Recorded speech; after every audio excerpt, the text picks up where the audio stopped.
আমরা ইনসানিয়াত বিপ্লব আমাদের নরসিংদীতে আমরা একটা ওয়াল রাইটিং করেছিলাম গত সপ্তাহে।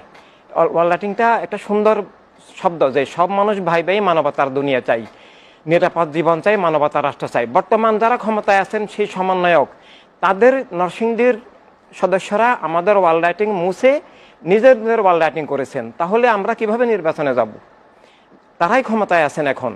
মত প্রকাশের স্বাধীনতার কথা বলছেন, স্বাধীনতা নাই, কিন্তু ওয়াল রাইটিং করার জন্য ওনাদের অনেক জায়গা আছে, অথচ ওনারা আমাদের ওয়াল রাইটিং মুছে সেই ওয়াল রাইটিং এর উপরে নিজেরা লিখেছেন।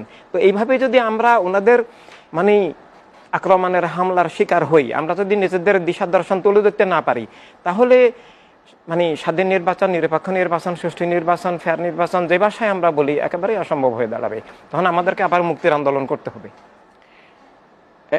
আপনি মনে করছেন যে আসলে এই বর্তমান সময়ে, অর্থাৎ এই অন্তর্বর্তীকালীন সরকারের সময়ে যে কাজগুলো হচ্ছে, এর আগে আপনাকে যেটা প্রশ্ন করেছিলাম, প্রায়োরিটির ভিত্তিতে হচ্ছে না, অর্থাৎ যেখানে সংস্কার হওয়া দরকার সেখানে হচ্ছে না। এবং সর্বশেষ যে অভিযোগটি তুললেন যে এই বৈষম্য বিরোধী আন্দোলনের সমন্বয়কই নরসিংদীর যে আপনাদের লেখাটাকে লিখেছেন, তার মানে তারাই তো বলছেন আসলে বৈষম্য বিরোধী ছাত্র আন্দোলনই বলছে যে মত প্রকাশের স্বাধীনতা রুদ্ধ করছেন আপনি, করছে বলে আপনি অভিযোগ করছেন।